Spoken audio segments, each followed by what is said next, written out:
A paz do Senhor, igreja amada, noiva do Cordeiro.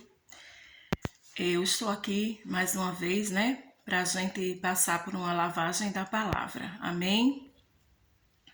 Como eu tenho pregado para vocês, cada vez que a palavra é pregada, acontece a lavagem. Amém? Assim o Senhor Jesus, Ele está presente porque Ele e a palavra são um. E hoje eu quero começar falando com você que talvez tenha estado desanimado, talvez tenha estado sem rumo na vida. Mesmo você é um filho de Deus, mesmo você vai à igreja, você é um crente fiel, uma pessoa que busca o Senhor, mas você está meio desmotivado, você está meio perdido diante das circunstâncias da sua vida. Essa palavra é muito importante para você, amém? Não só para você, para mim, para todo aquele que nasce de Deus em Cristo Jesus. E hoje nós vamos estar falando de propósito. É isso mesmo, meus irmãos, propósito. Propósito que é algo que nasce no coração do nosso Pai, amém? Do nosso Deus Pai. Eu diria que é a coisa mais importante depois de receber a salvação através de nosso Senhor Jesus. O ponto mais importante de nossas vidas é descobrir o propósito para o qual você foi criado, para o qual Deus planejou para a sua vida, para a minha vida. Sim, porque a palavra de Deus diz que o Senhor, Ele nos conheceu no ventre, Ele nos escolheu no ventre, não que Ele não escolha outros, não que Deus faça acepção de pessoas, mas devido à sua onisciência, o Senhor já sabe quem pertencerá a Ele através de Cristo, quem receberá a Ele através de nosso Senhor Jesus e aqueles que irão o rejeitar. Também tem aqueles que, apesar de receberem o Senhor Jesus, eles, mesmo crentes no Senhor, eles não viverão esse propósito. Sim, pode acontecer, irmã, de eu viver aqui, ser uma filha de Deus. Deus tem um propósito para a minha vida e eu não vivê-lo? Sim. Por conta do livre-arbítrio, por conta das nossas escolhas. Amém? Isso que eu estou falando é bíblico, tem fundamento bíblico. E eu vou estar dando aqui para vocês um exemplo de uma pessoa que foi escolhida por Deus, que Deus tinha um propósito para a vida dele. Mas ele passou a sua vida fazendo as suas próprias escolhas, trilhando os seus próprios caminhos. E, infelizmente, as coisas não saíram como o Senhor realmente queria que fosse, né? Mas eu quero ir aqui rapidinho, para as escrituras, para não ficar muito extenso, porque é um assunto muito importante, onde tem muitos detalhes. Eu quero começar aqui na palavra com vocês, no Evangelho de João 15, no versículo 16, que prova isso, que Deus tem um propósito para nós, amém? Que diz assim: não foste vós que escolhestes a mim, pelo contrário, eu vos escolhi a vós, outros, e vos designei. Em algumas versões está escrito predestinei, amém? Para que vocês vão e dê fruto, e o vosso fruto permaneça, amém? A fim de que tudo quanto pedirdes ao Pai em meu nome, Ele vos conceda, amém? Aqui está mais do que claro que Deus, Ele já fez tudo para que a gente dê fruto, para que o fruto permaneça, amém? Ele já tem um plano. Isso aí Ele fez na vida de Cristo Jesus, isso Ele fez na vida de José, isso Ele fez na vida de Maria, isso Ele fez na vida de Jacó, de tantos outros, né? E eu quero começar falando com vocês, mas sim, se Deus tem um propósito para a minha vida, como eu posso descobrir qual o propósito de Deus? Como é que eu posso viver esse propósito? Primeiro ponto, irmãos, é crer. Você precisa crer. Crer de coração. Crer que você foi escolhido, crer que você é predestinado, crer que Deus, desde o ventre, tem um plano para você. Ele tem coisas para que você faça, um propósito para que você viva. Eu queria ler aqui para vocês um pouco sobre o significado da palavra propósito, que diz assim: intenção de fazer algo, projeto, desígnio, aquilo que se busca alcançar, objetivo, finalidade. Deus tem tudo isso para nós, os seus filhos, para cada um de nós. É verdade que Deus tem propósitos diferentes para cada um de nós. Por quê? Porque vai se encaixar naquilo que ele precisa ser feito. Amém? Assim foi com Cristo Jesus. Até tem pessoas que dizem assim: mas Jesus veio, ele morreu tão jovem, viveu tão pouco. Não, meus irmãos. Para começo de conversa, ele não podia nem morrer, porque ele é santo, ele nunca pecou, e o salário do pecado é a morte, né? Ele morreu justamente por conta do propósito que ele veio cumprir, que foi morrer carregando os nossos pecados, nos remir com o seu sangue, nos limpar, ligar-nos a Deus, estabelecer o reino de Deus aqui na terra, amém? E do seu lado nasceu a igreja, né? Que é o sonho, era o sonho de Deus, que Paulo disse que era o mistério que Deus ocultou, né? E foi depois da cruz que a igreja nasceu. Então fazia parte do propósito de nosso Senhor vir, e depois que ele cumpriu o que ele tinha para fazer, ele voltou para o Pai. Assim, muitos homens na Bíblia, como José, também viveram um propósito que Deus estabeleceu. Não foi igual ao de Jesus, mas teve também todo um trabalhar de Deus para que José conseguisse viver esse propósito. Então, é crer. O primeiro passo é você crer. É fazer como Jesus. Jesus mostrou que o crer existe uma submissão. Quando você crê, eu sempre digo que crer não é sentir. Eu creio, eu sinto. Não. Crer vem acompanhado de atitudes. Não é um sentimento. São atitudes que você toma, decisões que você faz. Você firma no seu coração que você vai se submeter a Deus, que você vai obedecer e fazer as escolhas não mais da sua vontade, né? Tem que haver renúncia, né? A pessoa renuncia. Ela tem sonhos, sim, ela tem os planos dela pessoais, mas a partir daquele momento que ela entende que há um propósito para a vida dela, ela começa a sujeitar-se a Deus e abrir mão. Crer também é desapego, né? E crer que os planos de Deus são maiores do que o dela, infinitamente maiores e melhores. Isso também inclui uma confiança. Então eu sempre digo que o primeiro ponto, e um muito importante, é o crer.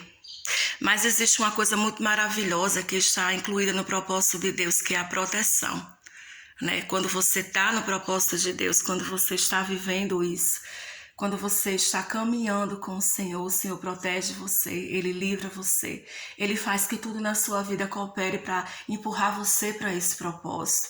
Sim, o Senhor Jesus, ninguém tocou na vida dele antes da hora, né? Ninguém botou a mão. Mas, irmã, ninguém tentou. Não, tentaram. Muitas vezes diz que tem uma passagem que diz que tentaram empurrar ele de um abismo, mas não conseguiu. Ele saiu e passou no meio deles, né? Eles tentaram, sim, fazer muito mal contra o Senhor Jesus, mas ninguém fez isso antes do propósito de Deus. Foi como Deus tinha estabelecido na cruz, ele rendendo, entregando a sua vida. Ele disse: ninguém tira a minha vida, eu a dou por mim e por você. Foi como Deus planejou. O apóstolo Paulo também passou por coisas muito perigosas, naufrágios, mordidas de serpente, coisas muito intensas, que causaram muita dor, que causaram tribulações, mas ninguém tirou o apóstolo daqui. Foi como Deus planejou, como propósito que Deus tinha para a vida dele. Amém? E José também, tanto o mal que fizeram a José, os irmãos fizeram tantas coisas contra ele, e até a inveja dos irmãos Deus usou para empurrar José para o propósito dele, né? Tudo que faziam de mal contra José, Deus só usava como escada, Deus usava como suporte, Deus usava como é que eu posso dizer? Deus usava para fazer com que José fosse para o propósito dele, né? Até as coisas ruins que tramaram contra ele, até que no final ele disse aos irmãos: não se preocupe. O que vocês fizeram contra mim, na verdade, foi Deus que me trouxe aqui na frente de vocês, porque Deus sabia da fome que iriam passar, Deus sabia de tudo e sabia que José estaria lá para acolher, para proteger e salvar a sua família. Então, os propósitos de Deus, em primeiro lugar, tem em abençoar você e sua família, abençoar a igreja, o reino dele. Então não é um propósito barato, não é um propósito fútil. Deus não é fútil, ele não faz nada que não tenha algo muito poderoso, muito benéfico e muito justo por trás, né? Até aquela morte terrível que passou o nosso Senhor, né? A Bíblia diz que agradou a Deus moê-lo, para que eu e você fôssemos salvos. E hoje, até quando eu contemplo a crucificação, quando eu estou adorando Jesus e dando graças a Deus e a Ele por tudo que foi feito pela minha salvação, para que eu e Ele hoje fôssemos um, eu entendo. Eu choro, mas é um choro com alegria. Eu entendo o que quis dizer agradou a Deus. Porque do mesmo jeito que eu sei que o Senhor sofreu muito, mas me dá alegria, porque se não fosse assim, se ele não fosse aquele escândalo na cruz, se não acontecesse aquilo por mim, eu estaria perdida para sempre. E você também. Então eu convido você a você buscar isso, a você colocar em primeiro lugar, depois da sua salvação, o propósito divino, para a sua vida. Porque isso realmente é o mais importante. Porque se você estiver fora do propósito de Deus, Deus não pode se responsabilizar. É verdade. Isso é bíblico. Eu disse a vocês que daria um exemplo de um homem que não viveu o propósito de Deus, que Deus tinha muita coisa para ele, mas ele simplesmente não quis. Ele queria fazer as coisas do seu jeito, ele era um homem que seguia os seus instintos, era um homem que fez escolhas muito ruins. O Sansão, Deus planejou muitas coisas para ele, mas ele começou logo cedo se desviando dos propósitos de Deus. E ele fez um casamento que não era a vontade de Deus, mais tarde veio Dalila e muitas outras coisas. Ele desonrou a Deus, desonrou os pais. E assim, será que Deus não tentou? Sim. Por muitas vezes Deus tentou que Sansão caísse em si, que ele fizesse outras escolhas. E eu me lembro muito que numa fase da minha vida onde eu estava longe do propósito de Deus, o Senhor ele falou assim para mim: olha, Valquíria, a escolha sempre vai ser sua. O que é que ele quis dizer? Eu continuo falando, eu continuo insistindo, eu continuo criando circunstâncias para que você, usando as circunstâncias, muitas vezes que Deus não cria o mal, mas ele usa até as ruins, para nos convencer e nos levar ao propósito dele. Mas ele disse, mas a escolha sempre vai ser sua. Isso é um princípio de Deus. E ele me ensinou que ele não quebra os seus princípios. É interferir na nossa escolha, no livre-arbítrio. E foi aí que eu agradeço muito ao Senhor, porque ele trabalhou em mim, ele insistiu, ele não desistiu de mim. E hoje eu estou aqui, fazendo algo que ele planejou para eu fazer há muito mais tempo. Talvez eu já estivesse muito mais além no que ele sonhou para mim, no que ele planejou para mim, e já estivesse em posições que ele planejou. Porém, esse atraso, essa demora não foi de Deus, mas foi da minha dureza, da minha teimosia. Mas, irmã, Deus lida com a nossa teimosia, lida. Quando a gente é teimoso, como a Bíblia chama, como ele dizia comigo, dura cerviz, pescoço duro, ele lida sim. Mas chega um momento que Deus sabe, ele sabe o futuro, ele sabe quem vai cumprir os propósitos dele e quem não vai. E muitas vezes eu escutei ele dizer, você vai chegar lá, você vai cumprir o que eu tenho para você. E isso eu acho que me fortaleceu muito. Eu acho não. Isso foi muito importante para eu crer no momento que eu já estava tão afastada, que meu coração já estava tão gelado, para que eu voltasse a esse primeiro amor, para que eu voltasse a essa dependência, essa submissão e a esse desapego e a renunciar pelo propósito dele. Tudo que eu estou falando para você da minha vida se encaixa também para você. Deus tinha um propósito único para você. Você não é mais uma formiga no formigueiro. Você não é mais um homem, uma mulher largada no meio do mundo que Deus largou. Se vira aí, faz a tua vida que eu te protejo aqui em cima. Não. Deus predestinou você para dar frutos. Que frutos? Os seus frutos não. Os dele. O que ele planejou que você desse em Cristo. Porque Jesus foi bem claro. vai ser o fruto conforme a árvore. A árvore é Cristo. Ele disse, eu sou a videira e vocês os ramos. Se você, meu irmão, estiver ligado em outra árvore, você vai dar outros frutos, que não são o que Deus planejou. Por isso que Jesus disse aqui, você, né, eu predestinei, o Pai predestinou para que você desse fruto em mim, para que o que você pedir a Ele seja feito. Por quê? Porque você não vai pedir algo fora do propósito de Deus. Quando você está ligado na videira, em Cristo Jesus, seguindo a direção do Espírito Santo, você vai fazer orações que têm a ver com o propósito de Deus, que é aquilo que Deus planejou para a sua vida. Então eu convido você a partir de hoje a buscar esse propósito, a orar, a começar essa caminhada com o Espírito Santo, né? Como? Gastando tempo com Deus, com a palavra, tirando 20 minutinhos pelo menos do seu dia para passar com o Senhor, para ter um relacionamento com o Senhor, para que você viva o que Ele planejou, para que você cumpra os seus dias na terra. Porque, como eu disse, o propósito de Deus é segurança. Todos, tanto José como Paulo, como o Senhor Jesus, eles só saíram daqui quando cumpriram o propósito. Eles cumpriram seus dias. E como tantos e tantos homens e mulheres de Deus, né? Que a gente poderia citar aqui. Então, que você entenda isso. O propósito de Deus também é segurança para a sua vida. Deus se responsabiliza por você e pelos seus. Diferente do diabo, que é um mentiroso, ele engana você, ele promete coisas que não pode cumprir, amém? Ele te seduz e depois que você tá ali, ele larga você num buraco, acusa você e abandona você. E muitas vezes ceifa a sua vida antes do tempo. Isso não é o plano de Deus. Deus tem um plano maravilhoso para você, para sua família. E quando você diz sim ao propósito de Deus, você e sua família vão ser abençoados. Amém? Então eu quero concluir aqui deixando uma frase que Jesus falou e ficou no meu coração. Eu não esqueço dessa frase. Eu tomei para mim como uma filha de Deus e eu creio que o Senhor Jesus me deu isso para me fortalecer. O Senhor Jesus disse assim, o Pai me amou me dando uma obra para fazer. Olha que coisa linda. Jesus garante, ele diz que uma forma do Pai amar ele foi dando ele algo para fazer, ou seja, esse propósito para a vida dele.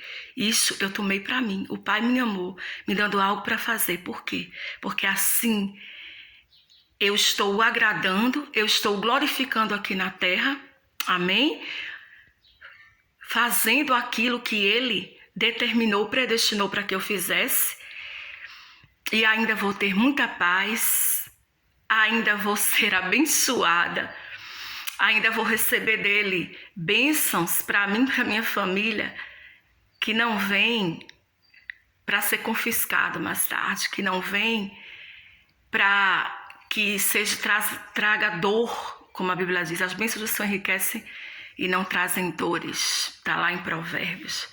Então eu quero deixar vocês com isso, com essa frase que o Senhor Jesus disse. Né? O nosso irmão mais velho, aquele que veio cumprir o propósito, e aquele que foi exemplo para mim e você, e aquele que está conosco para nos ajudar. Ele disse, eu nunca vou te deixar nem te desamparar.